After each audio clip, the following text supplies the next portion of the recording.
So make sure you save this draft in a safe space, if that's virtual or a physical hard copy. We will be coming back to it, and you'll have an opportunity to share it and get some feedback from others in future sessions. But for today, we really just wanted to get started in thinking about what this might look like in each of our contexts.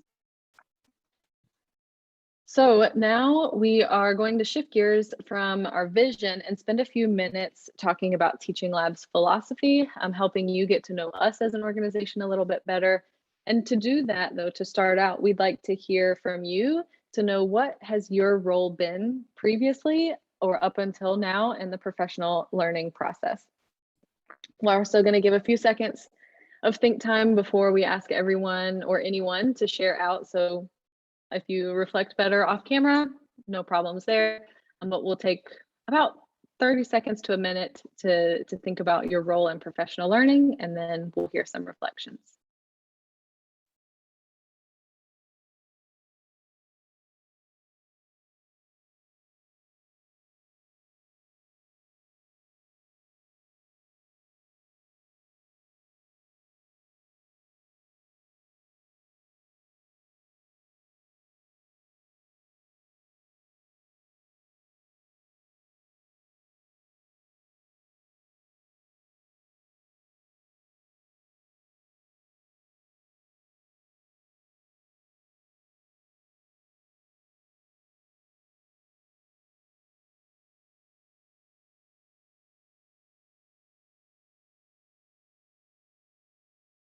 To hear from some of you, you can put your notes in, or your thoughts in the chat, or come off mute and share with us.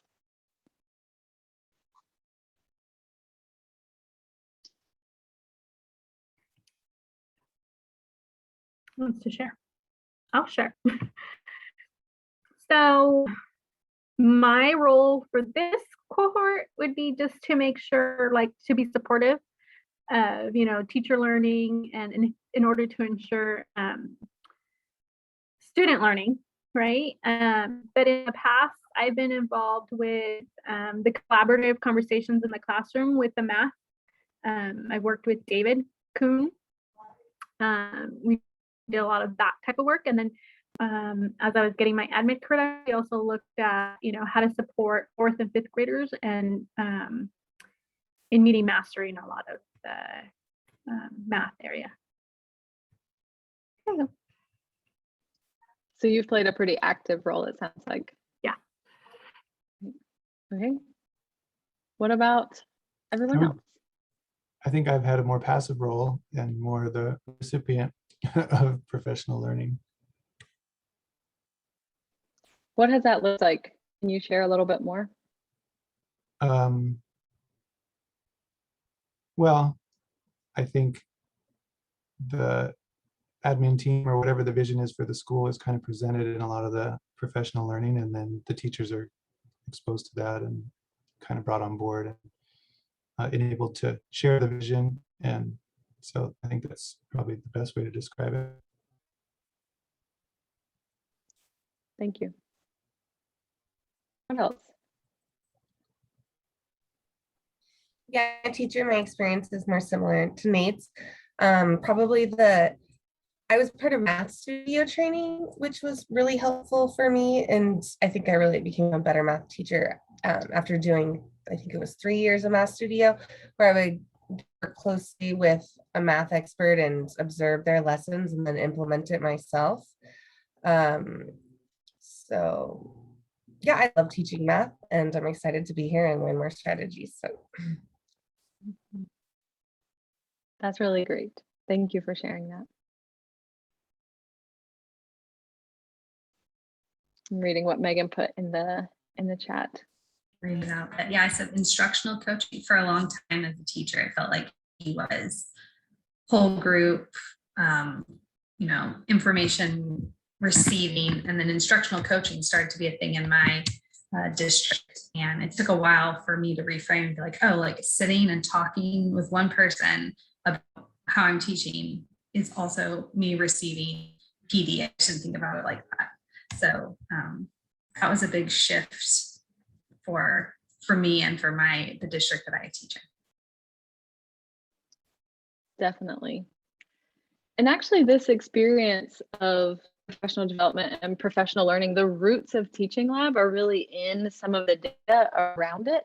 And the fact that people can have such wildly different experiences that may or may not actually meet the needs of their classroom and go on to impact their students. So what does the research say on professional learning? I'm going to put some quotes up here if someone else will come off mute and read them out loud, please. The US spends approximately $18 billion annually on teacher improvement, roughly $5,000 per teacher per year.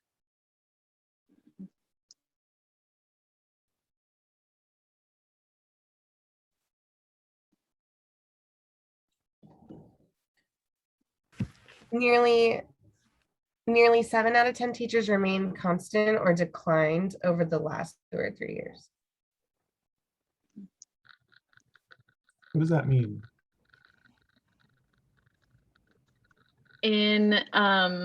So with like when measuring teacher adoption of effective instructional practices, from the samples in a study done by TNCP, majority of teachers impact on their students either like did not improve from the PD that they received. And lastly, of 1,343 studies of PD, only 9 found positive impact on student achievement using rigorous evidence. So this kind of data is where Teaching Lab comes from. The bottom line is that schools and districts in the United States spend a lot of money on teacher professional development and professional learning, but most of it has really not been effective. Teacher practice isn't changing, and we aren't seeing change in student outcomes that we're looking for. And at Teaching Lab, we do not want this to be true for our time together. We're really committed to shifting the paradigm for teacher professional learning. We believe in teacher professional learning that is by teachers and for teachers, and really work really hard to make sure that the investment that your district, for example, makes in you for you to be able to be here is something that leads to what we're looking for over time. So thinking back to those visions of what you want your math classroom to look like, I'm sure that each one of you is already has tremendous steps to make that true. We want our time together to support you to continue to advance that, to refine that vision, and then be able to improve your practice for your students, because that's why we're all here. And so when we take a look at this statistic, about only of 1,343 studies, only 9 found positive impact on student achievement. Let's think about what makes PD good PD. So 9 is a pretty small number. What do you think? What do you think is happening in PD that is leading to student impact? Feel free to just share out. I think there's a follow-up with the PD. Maybe there's coaching involved, teachers given the the time to practice what was learned with a coach, not being evaluated versus them getting input on how to really make it work, what was taught. That reminds me of when I first started working as an instructional coach a couple of years ago in a school, and I was really thankful that the administration worked really hard to make sure that nothing about my role was evaluative, that I could be seen as an ally for teachers, as their coach, and someone who was on their side and not someone who was making sure they were checking all of the boxes. What other ideas? Those of you who are classroom teachers, what has been true about PD that has been really effective for you? I agree with what Rosia said, that I think it's most beneficial when things aren't just maybe fed to us, for lack of a better word, and instead when it's something that we're actually going to use in the classroom, or that we're going to build off of the current students we have. And it's more of a engagement so that we can share our current group of students and help them specifically instead of just like a broad umbrella idea. Yeah, I agree. I think what Rocio said about coaching and just making it more authentic and supportive in the classroom is like essential. Otherwise, we're exposed to so many different things all year long, and we can't implement everything. And so some things kind of fall by the wayside unless they're really supported.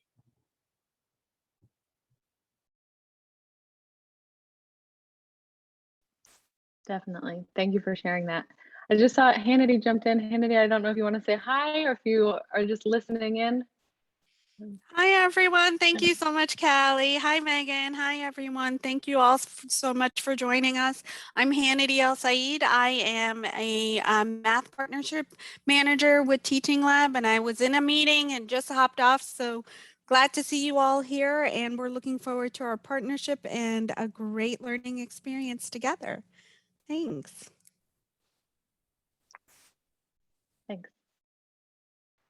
Okay, so when we dive into that, what was happening in those 9 PDs, you're actually going to see a lot of what many of you just said. Thank you, Megan, for sharing the source for that in the chat. So the researchers, Guskey and Yoon, found these commonalities. I'll give you a second so that you can read over what they are.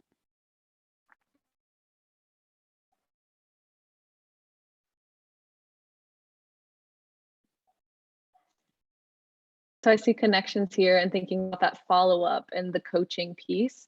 And then when I see specific school context, that makes me think, what's relevant? What are you going to use? What's realistic for you? Any thoughts or reactions to these elements of effective professional learning?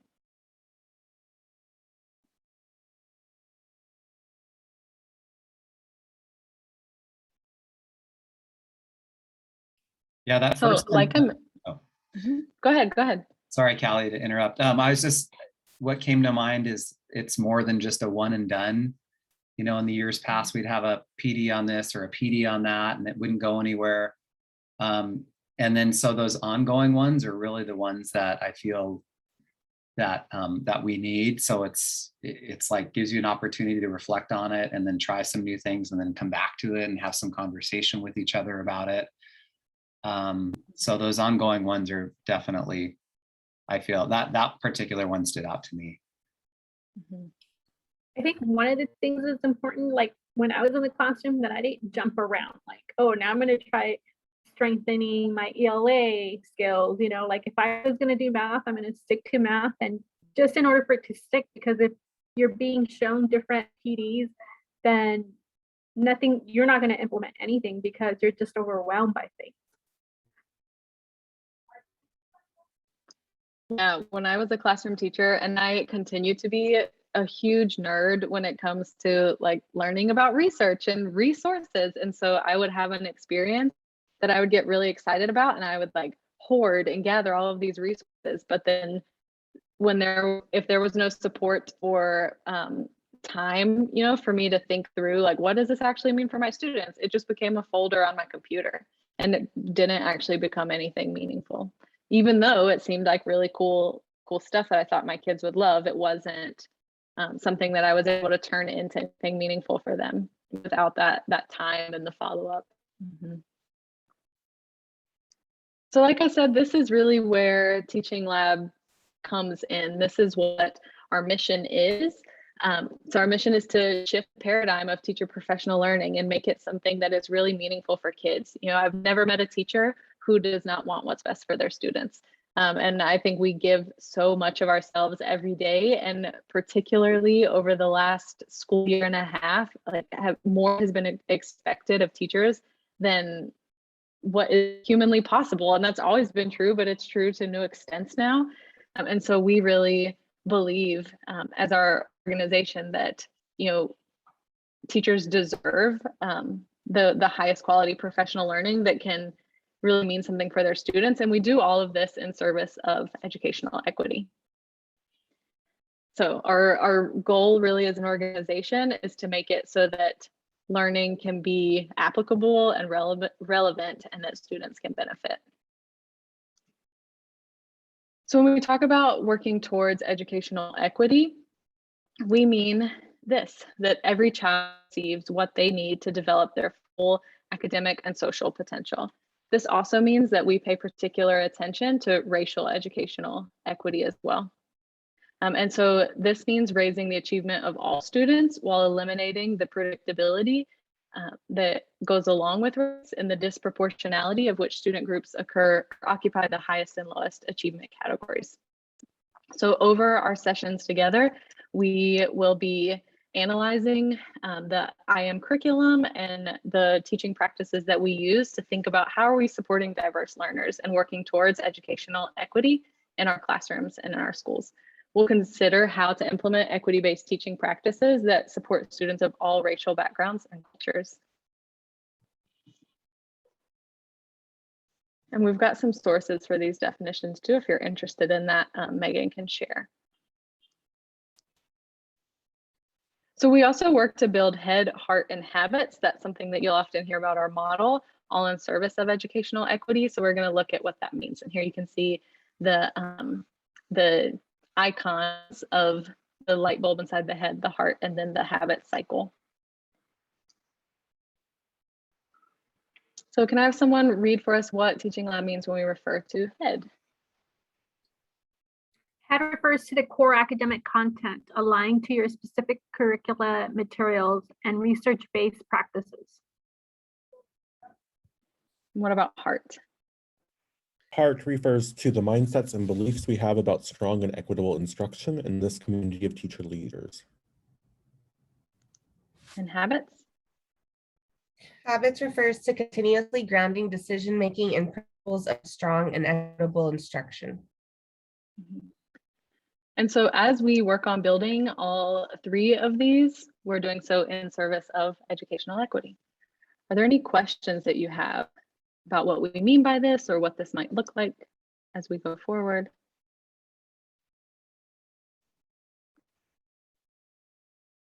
Okay, if they come up, remember our agreement to ask them at any time. So you can drop them in the chat, come off mute at any moment, and we will work on answering those together.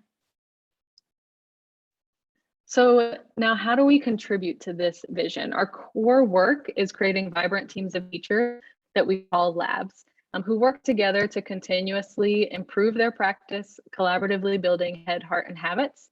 And so that word continuously stands out to me with what some of you have already mentioned about what has been effective in the past and what stood out to us about the list of the qualities or characteristics that effective PD had in common. And we also recognize that instructional improvement does not happen in a vacuum. So therefore, we extend our support to district leaders, school leaders in general, state departments of education, so that teachers have the supportive structures in place that prioritize professional collaboration. And that's something that stands out to me about this group, that we have 3 different levels of educational leaders here who are working together for the service of children. And so that's a really unique opportunity that we have in this group. And as you just saw, so building habits will be a foundation of our future work together in what we call cycles of inquiry. So this boot camp is getting us set up to eventually go into cycles of inquiry. And we will use our time together in those cycles of inquiry during the school year to build common knowledge and language for effective and equitable instruction. So this quick overview of the inquiry cycles shows how we start out by identifying needs. So schools and leaders themselves are identifying and using research and data to identify a common problem of practice.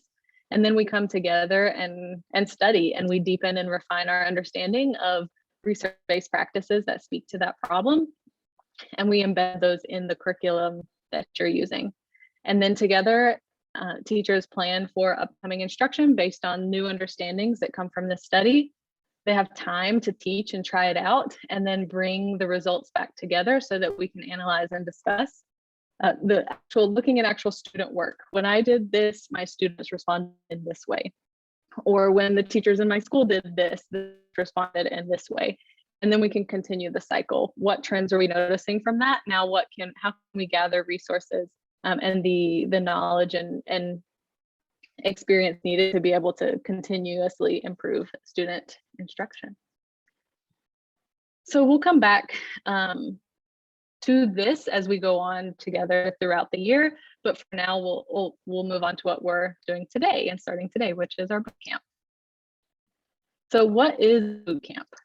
Over the next several sessions, we'll engage in this together.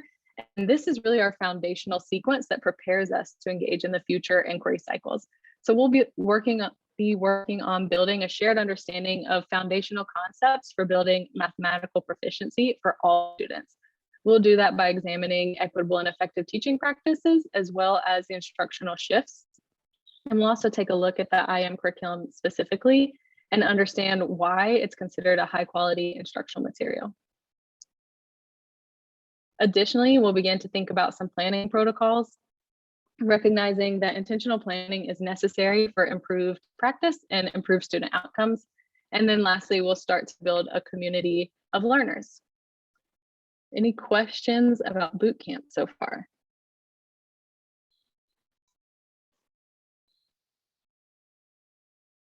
Okay. So our professional learning is designed to keep the conversation going between math coaches and teachers and PLCs, because we've learned that success comes when support is truly aligned.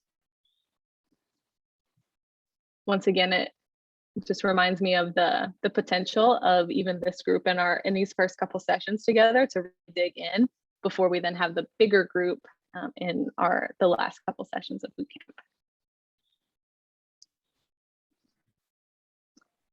It's a good place to take a break, maybe? Sure, yes, good thinking. Thank you, Megan. Okay, so yes, you mentioned that breaks are helpful for your professional learning. So let's take, and we're about an hour in. So let's take 5 minutes to just have a bio break. And I have done more talking than I would like to do, and we'll do in the rest of this session and the rest of our sessions. And I know that's true because my mouth is dry, so I had to go get some water. All right, so as we go into this next half of our time together today, we're going to work to build a shared understanding of what it means to be proficient in mathematics. And also thinking about what does that mean for our instruction and what's happening in our schools. So a lot of teachers have to let go of the idea, and it sounds like many of you have already let go of this idea, that computing is the same thing as mathematical proficiency. Mathematical proficiency is more than just solving problems. And according to the National Research Council, teaching for mathematical proficiency should no longer include a singular focus on having students develop computational skills and memorize algorithms. I know that is really different from how I learned math.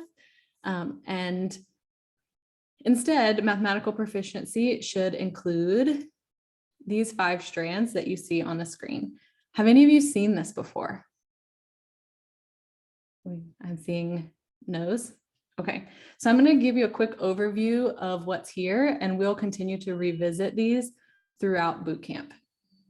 So I'm going to go from left to right, and feel free to also jump in and interrupt and add your own thoughts if you would like, and you can also use the chat at any point in time. So when we think about adaptive reasoning, what we're really thinking about here is the capacity for logical thought. So are you able to think through, to justify, to explain, to reflect? Are you able to change your mind based on what somebody else shares? For strategic competence, we're really thinking about application here. Are you able to formulate, represent, and solve mathematical problems? Are you able to choose which strategy makes the most sense and why? For conceptual understanding, we're thinking about comprehending thinking about comprehending the math concepts that are at play. That's the operations, the relationships, everything that goes beyond just an algorithm or plugging numbers into a formula. Productive disposition is one that is really, really important to me and that continues to show up regularly in the work that I do on a daily basis. And this is an inclination, a habitual inclination to see math as sensible, as useful, as worthwhile, and also as something that you believe in and that you believe that you have efficacy in. So am I a math person? can I do math? Am I capable? Is math, like, I like to think about it as like, do I belong to math and does math belong to me? Unfortunately, math has been held onto in as like something that is very powerful and only for very particular intelligent people over time. And this is actually something that I had a conversation with someone in a meeting earlier today about, like, one of the objectives that we have for a project that we're working on is for everyone involved to really feel like they can say, I am a math person. And research has shown that your belief in your own ability to do math and for it to be meaningful to you has a lot to do within what you're able to do with numbers and sense making and these other components of proficiency. And last but not least is procedural fluency. So this is the skill in carrying out the procedures. Nobody's saying that procedures are bad or wrong. And I think this is where sometimes the arguments, the math wars that exist go to a gap in understanding about procedural fluency. Something that I talk to my friends who have kids in elementary school now about when they say, well, I don't understand why math has to be this way. And I didn't learn it like that. And I'm going to teach this strategy that I used when I was a student. And that's it. My kids don't need to learn the other things.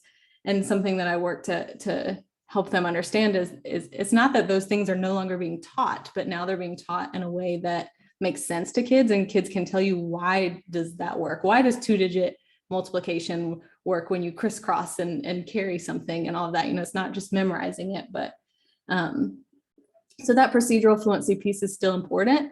It's important for it to be accurate and efficient and flexible. Notice that we're not saying here speedily or quickly, and those are things that we recognize that are different from many of our own experiences as math learners. So we're going to take a few seconds to reflect on these 5 strands. Whew, I'm like out of breath. Talking about productive disposition gets me all worked up.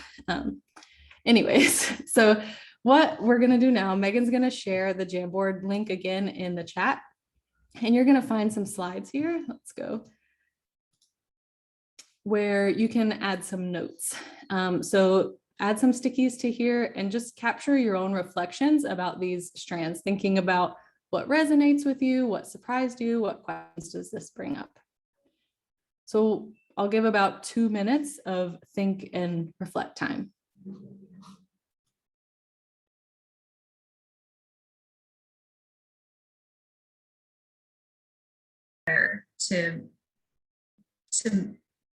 To end in proficiency. It's like elementary teachers, we have to teach everything. I think about like Scarborough's reading rope is like a new image that's showing up a lot. And this is like the math equivalent of that, that if you're just missing the strands, you don't really have proficiency. It's going to unravel. So I agree, green person.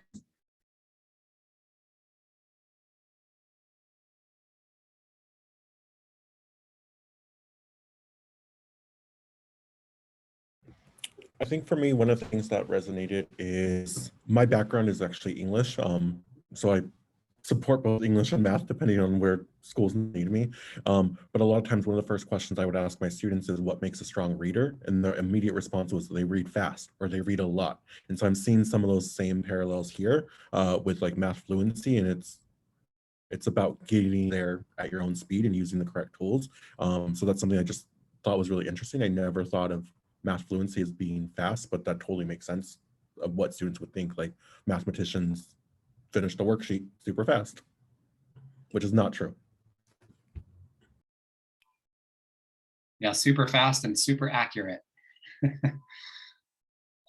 Yeah, one thing that I was just thinking about that resonated with me was that math is supposed to be fun, and somewhere along the lines, as the years have gone on, it hasn't become fun. And I think it's because it has turned into a how fast can you get the answer, and is your answer correct?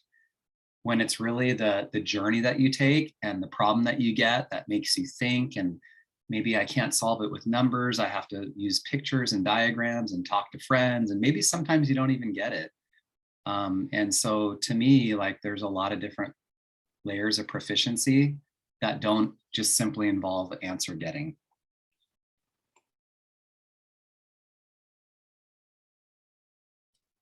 I have a, like where it says, what questions does this bring up? I just like, the challenge is the amount of time that it takes to develop all these strands for any particular part of a mathematics unit. And yet we have a scope and sequence and a time frame and a certain amount of, concepts we have to cover in a year or in a certain amount of time. And so that balance of like, how do I get the answer versus how do I really understand this concept, and balancing that for all these concepts. So that's a question I have is, I mean, obviously there's trade-offs. So I'm interested to know, how that plays in this program. You're certainly not alone, Nate, in that. That is a question that comes to many people's minds and that we hear a lot.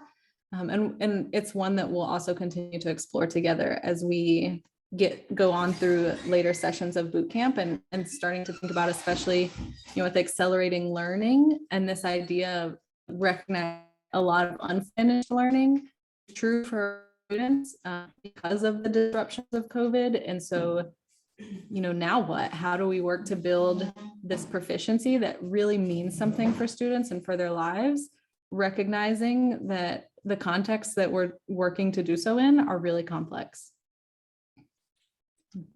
Another thing just to throw out there is, like in the past, I think our district's been pretty good at exploring different concepts. Like here's a lot of different ways to conceptualize, multiplying two-digit numbers or whatever. And you can do it this way or this way or this way or this way. And then what I've come across is sometimes just exposing students to so many different conceptual ways to think of it confuses them. Like eventually they they have to pick one, or they get confused just by all of the options.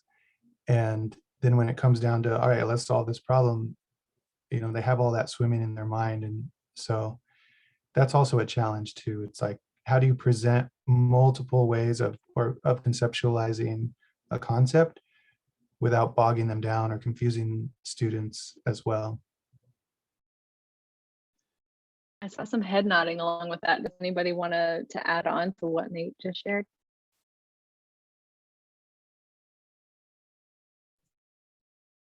I was agreeing because I love introducing them to several ways to approach the problem, but usually at the end they pick the one that resonates the most for them or that works the best for them. So I think it's good to introduce them because they're all going to pick a different strategy. But but once they master one, they're so little, so usually they'll stick with the one that works for them. So.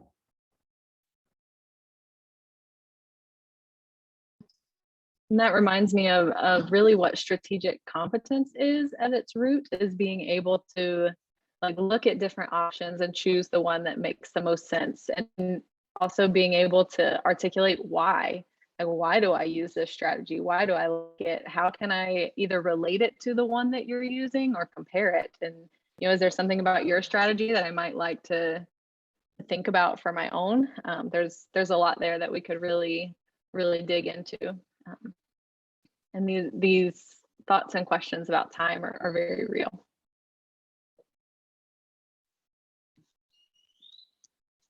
Okay, so as we continue to build our thinking about, the vision for our classrooms and these intertwines of efficiency and what that might look like, we're going to take a second to think about some non-examples too. So I want you to imagine that you're a student in a classroom where you never see a single problem that has a context that you can personally relate to.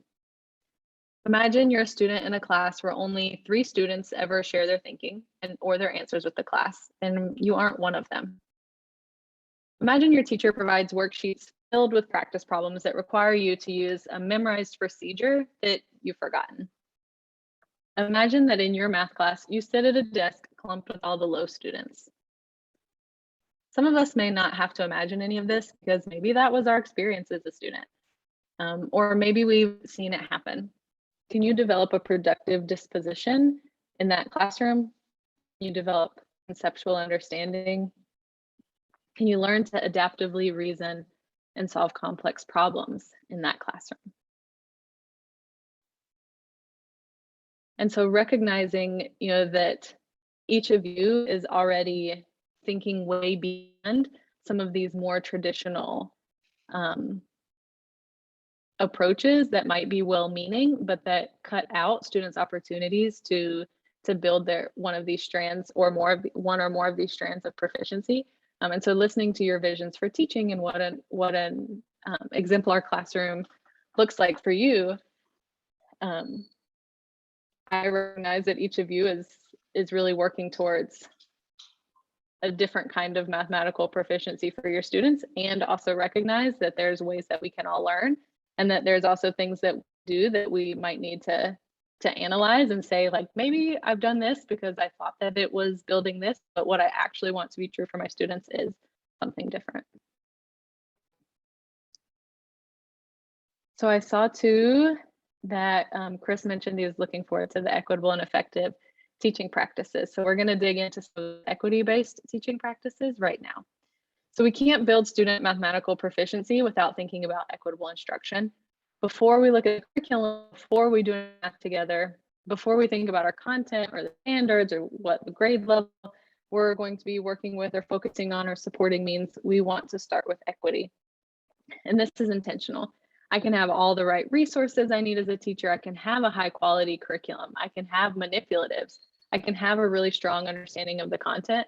But if I never think about equity, even my very best instruction won't reach, support, and value every single one of my students.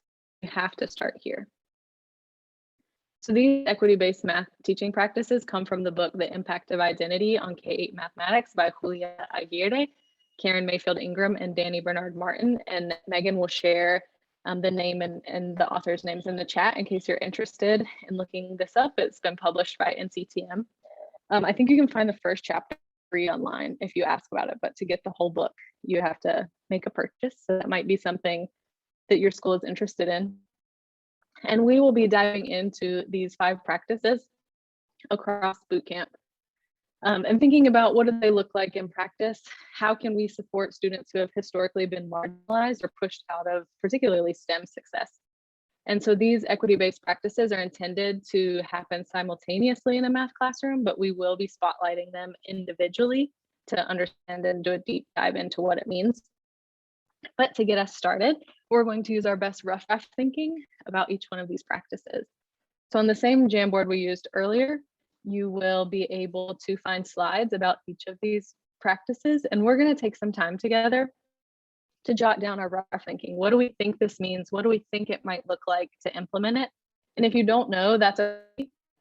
It's just a rough draft and what you think at this moment. So I'll click back over to Jamboard and you can see here. So here's one practice, going deep with mathematics to leverage multiple mathematical competencies and so on. You can click through those. Are there any questions? So we'll take about 5 minutes of just independent think time to go through and add. Even if you're not finished,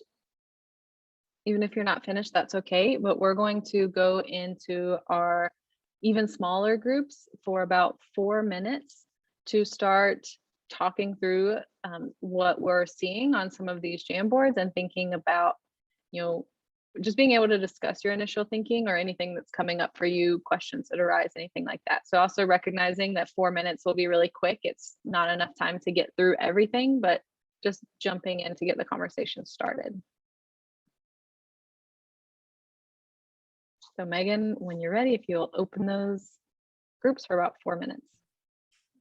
And groups are. Thank you. Okay. So would love to hear just a couple reflections of what you talked about as we just begin our journey diving into these equity-based teaching practices.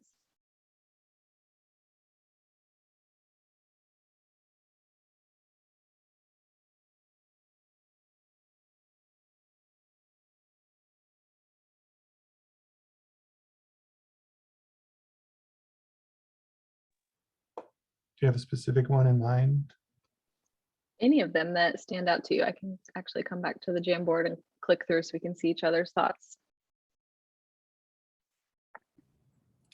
I'll start. So one of the things I think I didn't actually write this in the post-it, and it's just kind of coming to me now as we're starting to debrief. The first one, going deep with mathematics, I think it may align to like high expectations. So oftentimes I'll use I statements. I myself have been guilty of like watering down curriculum and material, thinking that like, oh this is going to be too challenging for my students. But through an equity lens is like, I need to make sure my students have a deep understanding of the mathematical concepts. And one way to do that is through making sure that I'm scaffolding students up as opposed to watering down my curriculum.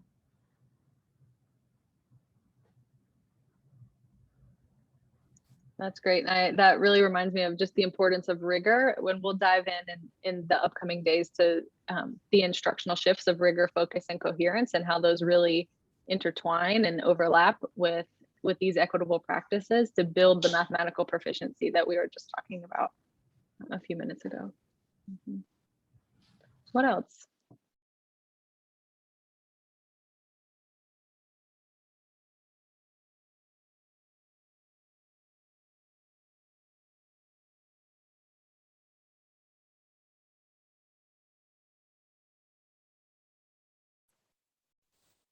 I think with this one, the mathematical, I can't even say it, learners' identities in math.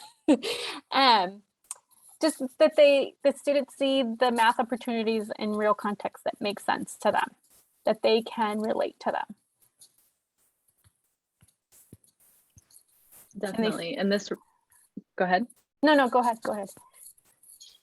I was just going to relate this back to the productive disposition. Like, and do I feel like a math person? Do I feel like I am capable of math and capable of success? Do I have a growth mindset about it?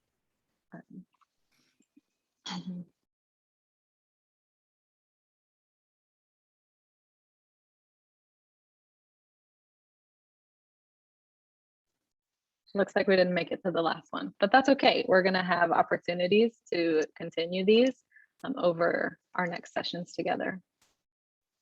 So in the same way where I heard earlier, I think it was Chris who said, you know, sometimes we don't always walk away with the answer. Math has to be built over time. There's, you know, real world math problems aren't things that can always be solved in just a few minutes. So similarly, you know, we're going to flex that muscle right now and thinking about walking away without a full understanding of these, and even recognizing maybe a full understanding of these practices doesn't exist. You know, I can know a lot about all of them and have really solid examples of how I plan to implement them in my work, and I can always get better. So for the last little bit of our time together today, we're going to consider the language that we use in our work together over the year. So to start this conversation, we're going to take a look at some article headlines and quotes. And as they appear, think about what you notice about what they say. You can just read them to yourself and reflect. What do you notice about what's here?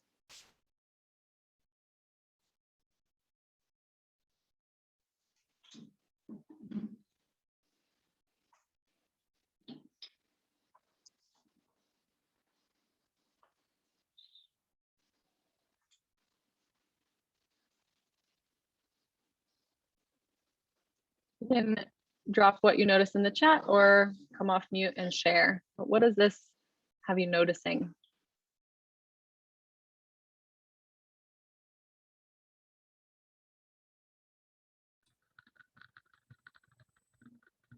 That some groups of students are considered low achieving.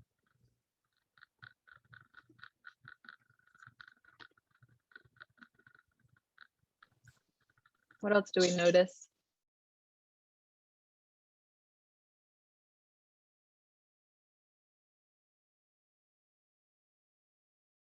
In the chat, I see, you know, there's negative standpoints about students. What do you wonder about these statements or headlines?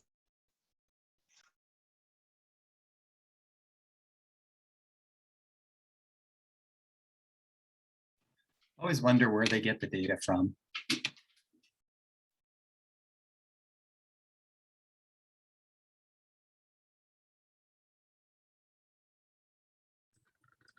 And I'm wondering if that last sentence is really a headline. This doesn't seem like a headline. Be surprised. Unfortunately, it is. It comes from busyteacher.org.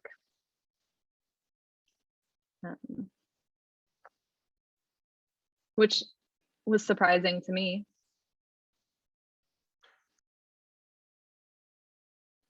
What else do you wonder or notice? Well, I put down that it's the students failing. What about the instruction that teachers are providing? You know, it's like the student. Well, I go, it comes with instruction first, you know. Sorry.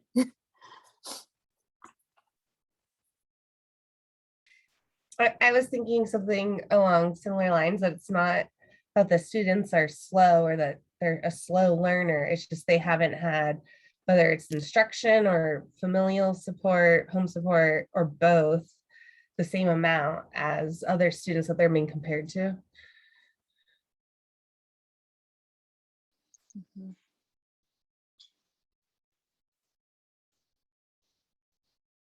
Yeah, so what some of you are naming are these, like this trend of the negative language. Those are examples of what we call language of complaint and blame. So we've all used this language at some point in time in our careers, and using it doesn't mean that we're bad people. It doesn't mean that, you know, we don't love or care about our students, but it's important for us to pay attention to it and also have an alternative to consider. So we want to choose to engage in language of commitment and personal responsibility rather than in complaint and blame. So we're going to take a look at some differences in these two types of language. So take just a minute to look over this and think about it. If you want to share out your initial reactions, go ahead. Take about 1 minute.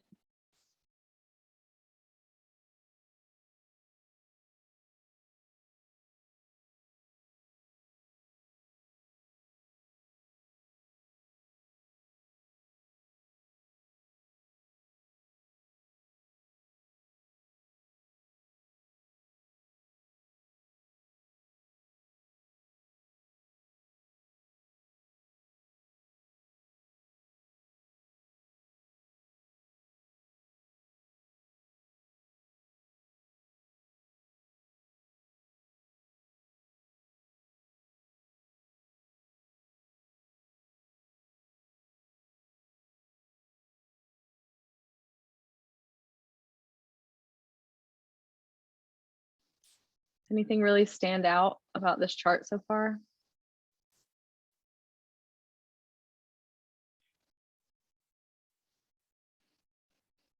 If we want to take some time to keep internalizing, that's okay. I'm going to share a little bit more about Teaching Lab's position and our thoughts behind some of this. So we recognize that the language that we use matters because language shapes how we think about problems and where we look for solutions. Some examples of language of complaint and blame that I myself have been guilty of using is saying things like, my low students have big gaps in knowledge, they can't do these problems. In saying this, I deflected the blame onto other people, maybe previous teachers, maybe their families, maybe the students themselves. When I use this language, I'm thinking that, or what I'm reflecting is that the solution lies outside of my class. Maybe my students need tutoring. Maybe they need below grade level math support or some other kind of outside supports. What I could instead say that shifts the way that I'm thinking about it is this. If I had phrased it instead as, I am more effective at teaching some of my students than others, then it raises questions for me. Why is it that not all students understand when I teach the way that I do? What strategies and techniques am I using? What are other things that I could try? Who can I call in to collaborate with me to support my students to succeed? So I could have looked at myself for a solution instead of placing the blame on other people. I also noticed that in that first statement, I'm not giving my students an opportunity to grow. I'm saying like, well, this is where they are and they're stuck here. But when I look at my own teaching, or when I say, you know, what's happening with my teaching, some students are, it's really effective for some of my students and for others, not so much, then I'm called to action in a different way. I also want to name that both types of language come from teachers who care really deeply about their students and they want what's best for them. The difference is in how we express that care. And then thinking about like who is responsible and what is my role. Something that I wrote on a little whiteboard that I have behind my computer screen says, where do I have positive control? This is something that I want to be thinking about when I face a problem, so that I'm not just spiraling downward in negative thoughts, but instead I'm thinking about, okay, there are a lot of things that I can't control. Where do I have positive control? I want to take a second to see what's here in the chat too. Thinking about blowing off steam. Definitely. So when we're thinking about the language that we use, we want to be mindful of how we talk about the challenges that we're facing and ensure that we're operating with a growth mindset with those challenges, and also a growth mindset about our students' abilities. Just off the top of your head, do you have other examples of languages of complaint and blame that might be common to hear in schools?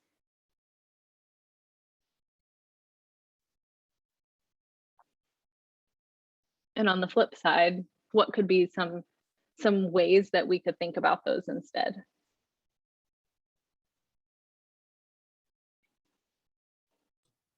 I think it's pretty common for teachers to complain about like home support, what goes on at home. Like a lot of the problems are from the house, not from my classroom.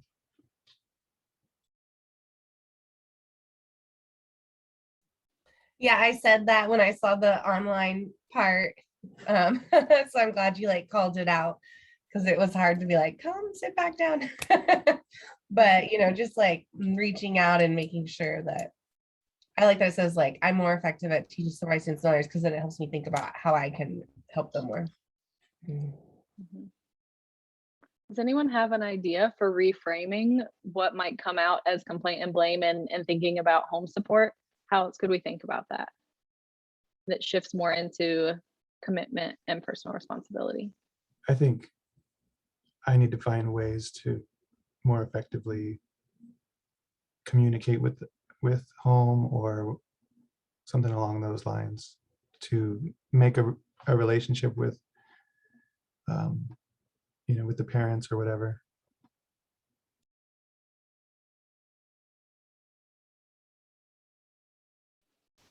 That reminds me of a story from one of my students who was a fourth grader at the time, who, this is, I don't know, kind of I lived in a very small town, and my students spent a lot of time on my front porch. And so they like waited for my car to be home, and then they would come, and they had a lot of comfort in being in my personal space. And one of those students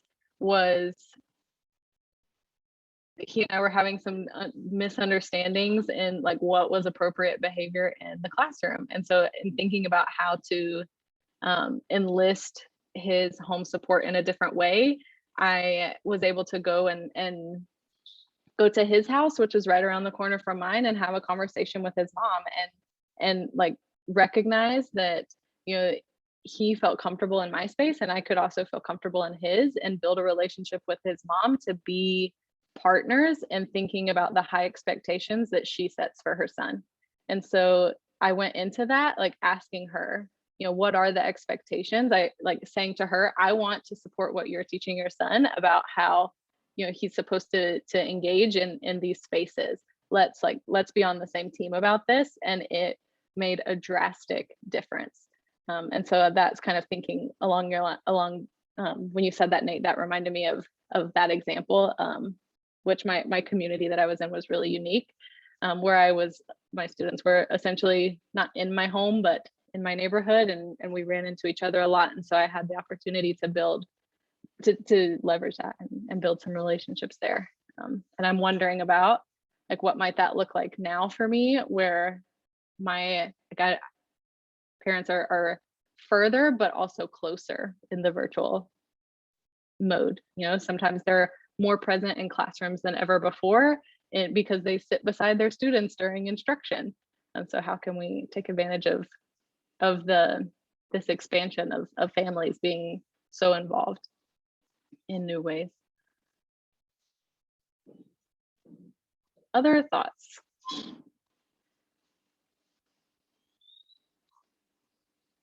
We'll keep coming back to this in each of our sessions. So I'm going to keep going for the sake of time for now. And also just bring up another risk here with this language of complaint and blame is that recognizing that when I'm doing this, so here's the example that I shared, right? My low students have gaps and can't do these problems. If this is what I'm focusing on, then I'm missing the bigger picture. I'm distracted from examining the broader systems and structures that are at play within education that actually might be marginalizing or oppressing my students. So when I think about the bigger picture, there's a lot that could go on here. A lot of these systems were designed intentionally, and it means it's not enough for us to simply stop using language of complaint and blame, but we need to be just as intentional about disrupting oppressive systems. And a piece of this is the language that we use. So using language of commitment and personal responsibility is a way we can hold ourselves accountable for intentionally rehumanizing math for students. We'll dig deeper through our sessions on what this can look like. And something that you will see in all of our sessions is this slide. We will use this slide to continuously ground ourselves in this language of commitment and personal responsibility and the power it has to transform our classrooms and our instructional practices. So while we're engaging in our sessions together, we might find ourselves getting stuck in language of complaint and blame. Even when I was sharing my story just then about a student, I started to like check myself in the moment and be like, what am I going to say about his behavior? Am I going to do that in a way that, am I just going to like drop myself into this trap that I just set up? Or how can I rephrase that so that it is holding myself accountable and responsible?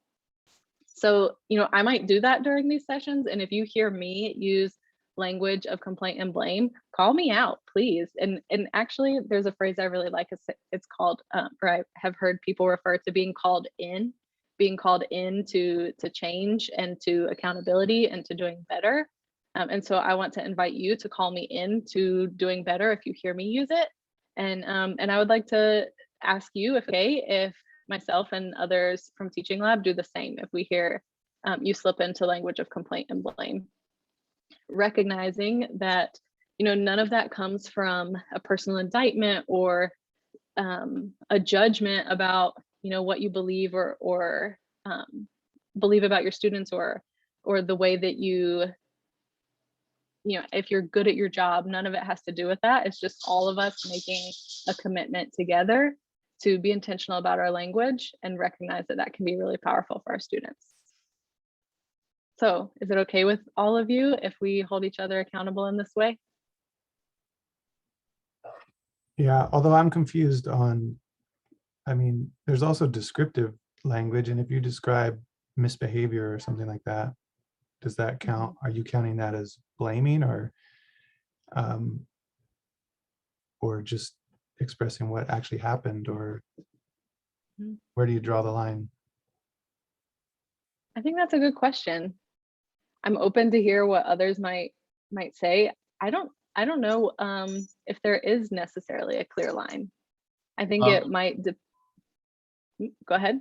Oh, I was just thinking about that. I appreciate that question because, you know, I'm getting older and I find myself sometimes getting grouchier and negative, and I don't want to get older and be like that. So I'm really trying to catch myself. But when I think about student misbehavior in that context, I think some of the examples I saw were maybe like, I wonder what I'm doing right now that's not engaging my students. You know, instead of saying something like, wow, those guys are misbehaving, which they might be. When we look out there, they are. But I think it just takes a different way of thinking about yourself and being self-reflective about, you know, they're doing something. And in the past, I've always said, oh, well, they're doing that. I can't control that, but I can control myself. So what can I do to engage those learners in something where it will curve that behavior? And I agree that it's really wise to consider our personal responsibility, like as the role of the teacher. But it just makes sense too that students have an element of personal responsibility also. And like, I don't think we can completely take it upon ourselves and remove all personal agency from the kids and put it all on ourselves. So there, it just has to be a balance, but I'm not sure exactly, how you do that. I think for me, one of the things that has helped me honestly through like teacher observations is how I frame these conversations. Am I giving objective versus subjective data? So oftentimes I took some growing pains. I would walk into a classroom and I may just say like, think personally, maybe like, hey, this teacher's classroom management is a hot mess, but I wouldn't say that. And so one of the things that I started to change to is like, hey, 5 out of 10 kids got up without permission, or 7 out of 10 students were able to meet this this standard. So just those observations without any judgment. So it could even be as simple as 3 out of the 4 times I called you, your math book wasn't open. How do you think this makes me feel? And just kind of starting it with those like reflective questions. So having the student reflect on the behavior. It's no like by any means like letting the student kind of hide from that responsibility, but it's just about reframing kind of like what are the observations and having that conversation without that, I guess, that bias or having that student kind of put up that wall. If I did a great job explaining that by any means, sorry. I wonder about even having like naming the differences, and maybe there's different is there a kid-friendly way to talk about language of complaint and blame and language of personal responsibility and commitment that we can bring to our students and like all hold each other accountable during the school year? How is it so that I'm building a classroom environment where my students also are holding themselves accountable? How is it so that it's not about taking away anybody's personal agency, but instead empowering all of us to really step into the agency that we do have, kids included? And I think when we look at the equitable teaching practices, and the kinds of mathematical proficiency that we're looking to build, we want students to be able to step in and lead and recognize and see like, strategic competence. This is working for me. This isn't working for me. Now, how am I going to reason and like do something about that?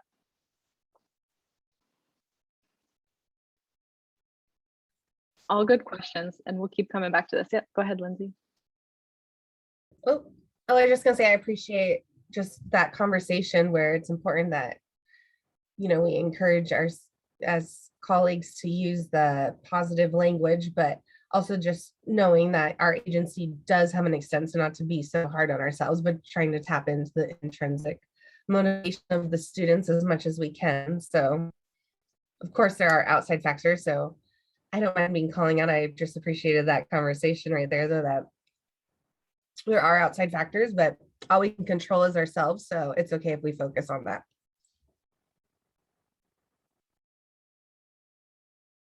Yeah, and I don't think that it means that we make like you were saying, we are not making ourselves personally responsible for everything that's happening in our students' lives. But we're thinking about what we do have influence over, and choosing to focus on that to be able to move forward.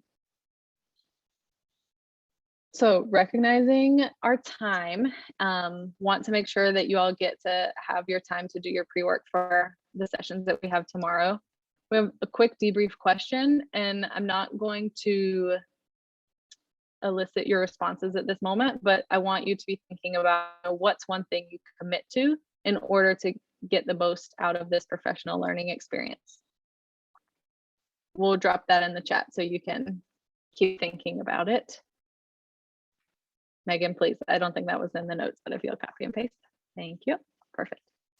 And so next steps, we have some upcoming sessions, and I am actually going to pass it over to Megan because she'll be leading you for the sessions tomorrow, and we'll make sure that everybody can get into Moodle and can spend the next chunk of time.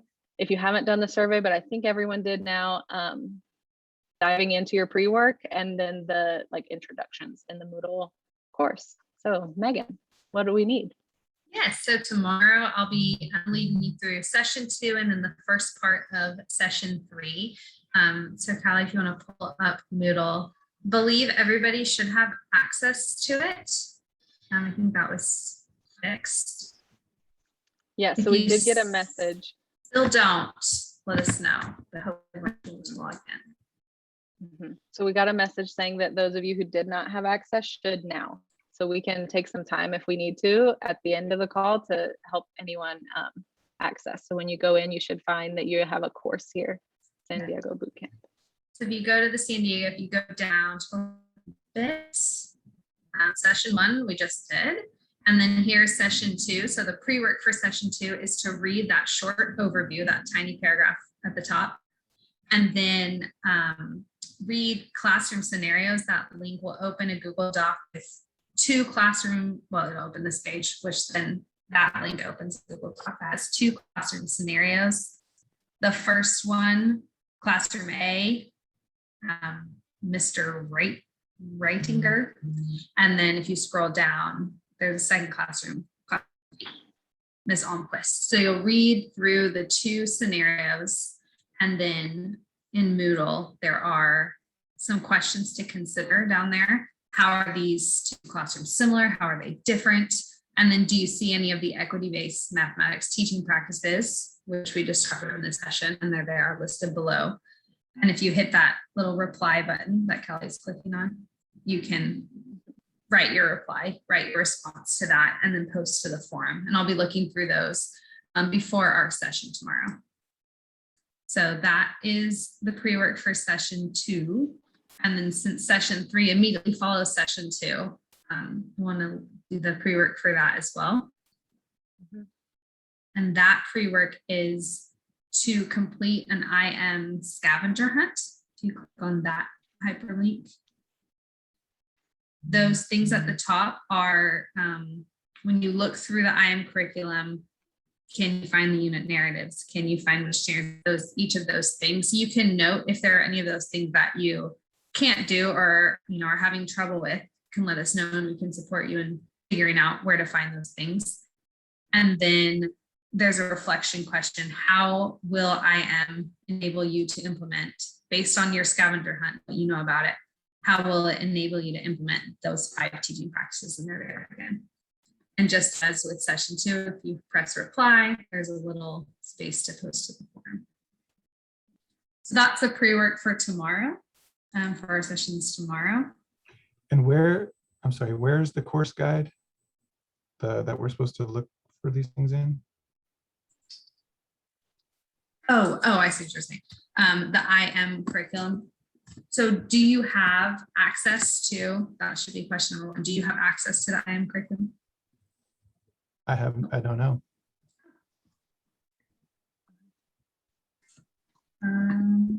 I don't think I've ever gone anywhere to see it. Okay, and this is your first year with it, right? Yeah. Okay. So we need to make sure that we have access to that curriculum. I'm going to reach out to Handy. Yeah, I think I'm gonna make sure I can find the website really quickly and then I can share it. Open source. Also, Does anyone get it?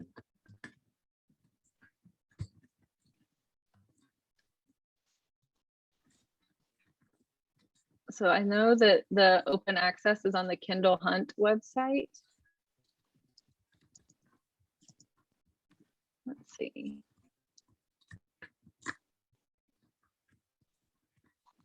Can I go ahead and stop recording now? Or are we pretty much ready? Okay.